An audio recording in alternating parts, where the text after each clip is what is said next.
تو مجھے کون ہٹا سکتا ہے؟ پاکستان میں مجھے کون ہٹا سکتا تھا؟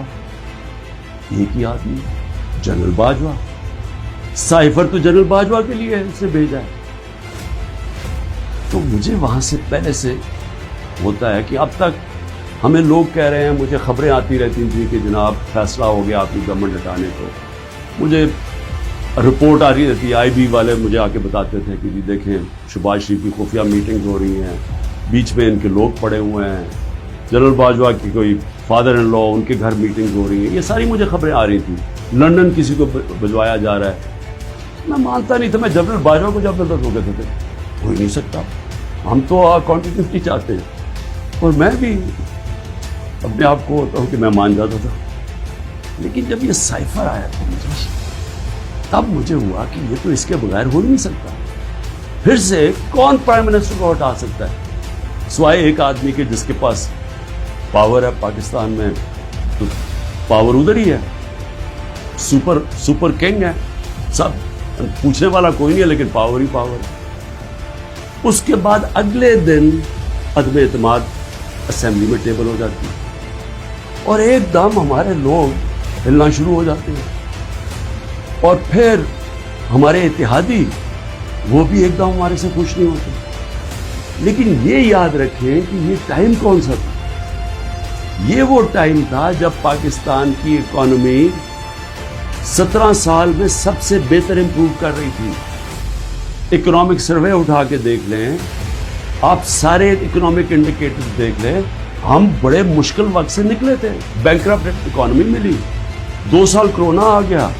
دنیا نے تعریف کی کہ پاکستان وہ ملک ہے جو ٹاپ 3 ملک ہے جنہوں نے سب سے بہتر کرونا، اتنی بڑی وبا، اتنے بڑے کرائسس سے ڈیل کیا. جبکہ ہندوستان میں تباہی آئی، ایران میں تباہی آئی، ساتھ والے ملک. پاکستان کی تعریف دنیا کرتی تھی. وہ ایک امریکہ کے اندر جو فائنینشیل ایڈوائزر تھا ٹرمپ کا، وہ کہتا ہے کہ اگر پاکستان کا جس طرح کرونا پہ پاکستان نے ڈیل کیا، اگر امریکہ کرتا تو 10 کھرب ڈالر کا امریکہ کو بچتا تھا.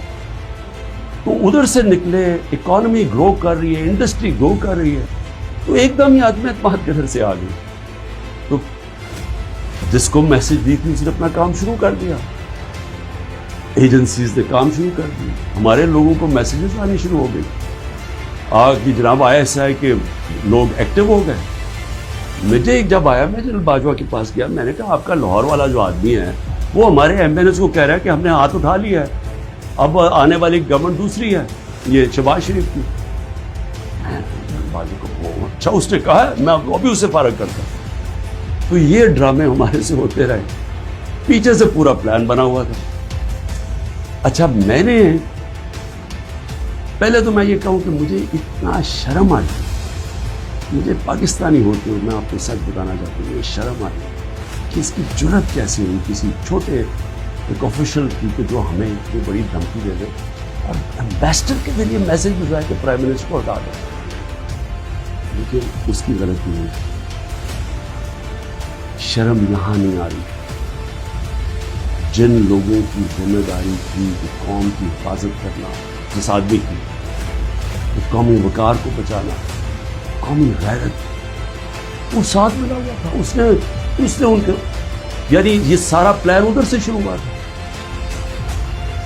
اور میں صرف اپنی قوم سے یہ کہنا چاہتا ہوں، دیکھیں یہ یاد رکھیں کہ اب ایک چیز سمجھ، جب اگر میں جنرل باجوہ کی تنقید کر رہا ہوں اور یہ میں سارا ثابت کر سکتا ہوں کیونکہ مجھے پتہ ہے ساری چیزیں میرے اندر، ایک چیز مجھے یاد ہے ہوا کیا اس سے پہلے بھی اس کے بعد بھی.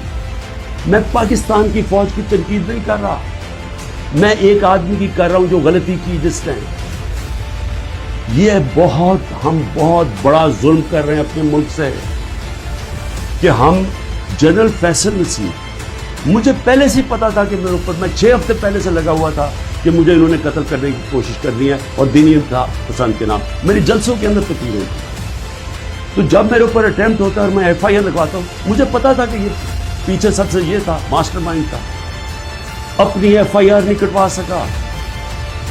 جب JIT کے اندر یہ ثابت ہو گیا کہ ایک نے 3 شوٹر تھے، تو جو سارا حکومت کا جو انہوں نے کوشش کر رہے تھے کہنے کی جی دینی انتہا پسند ہے، وہ جب سارا وہ ان کا نیریٹو ہی ختم ہو جاتا ہے تو انہوں نے جے آئی ٹی کو سیبوٹاج کیا اور پھر میرے اوپر غداری کا پرچہ کر دیا ہے کہ جنرل فیصل نصیر کو میں نے ڈرٹی ہیری کیوں کہا، سائیکوپیتھ کیوں کہا، میرے اوپر غداری کا پرچہ لگ جاتا۔ میں پھر سے کہتا ہوں کہ اگر ہم نے یہ کرنا ہے اپنے ملک کے ساتھ کہ کسی ادارے کو اگر میں کسی جج کی بات کروں گا تو میں ساری جوڈیشری کے خلاف ہو گیا، اس کا مطلب کیا، میں پولیس کے خلاف کروں گا تو ساری پولیس کو میں نے برا بھلا کہہ دیا، تو ہم اپنے ملک کو تباہ کر رہے ہیں۔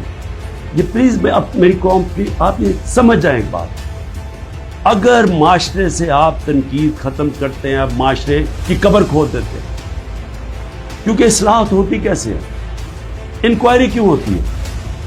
حمود الرحمان انکوائری جب ہمارا ملک ٹوٹا، ایسٹ پاکستان ٹوٹا، تو جب وہ انکوائری ہوئی اگر اس کے اوپر عمل ہوتا کہ یہ ہم نے غلطیاں کی ہیں، اپنی اصلاحات کرتے ہیں، تو اس کے بعد پاکستان بڑی غلطیوں سے بچ جاتا، لیکن جرأت ہی نہیں تھی فیس کرنے کی تنقید۔ ہم نے وہ اتنا بڑا ظلم کیا کہ 25 سال کے بعد وہ کدھر نکلی؟ حمود الرحمان ہندوستان کے اندر۔ اب جب یہ ہوا میں کہتا گیا، میں نے ساروں کو کہا کہ اتنا بڑا ظلم ہو رہا ہے تو اس کے اوپر انکوائری ہو۔ میں نے چیف جسٹس صاحب کو میں نے وہ سائفر بھیجا کہ جی اس کے اوپر انکوائری کروائیں، نیشنل سیکیورٹی کاؤنسل کے سامنے رکھا، نیشنل سیکیورٹی کاؤنسل کے سامنے 30 مارچ کو میں نے رکھا کہ جی یہ ہے، سارے آرمی چیفز بیٹھے ہوئے تھے، سروس چیف بیٹھے ہوئے تھے، سب کے سامنے رکھا کہ یہ اس نے لکھا ہے اور آپ کا ایمبیسڈر کہہ رہا ہے کہ ان کو پروٹیسٹ کرو کہ یہ کسی کی جرأت نہیں ہونی چاہیے اس طرح کا، کسی بھی ایک ملک کو، آزاد ملک کو اس طرح کا زبان استعمال کریں۔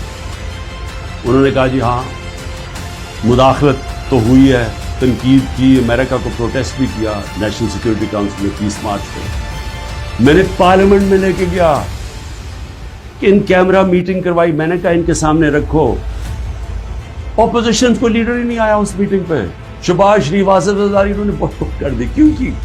کیونکہ ملے ہوئے تھے ساتھ، یہ اس کا حصہ تھے، یہ سازش کا حصہ تھے۔ کیا یہ پاکستان کے پرائم منسٹر کے خلاف ایک آدمی کہہ رہا ہے کہ اس کو ہٹاؤ، تو کیا یہ عمران خان چھوڑے کسی بھی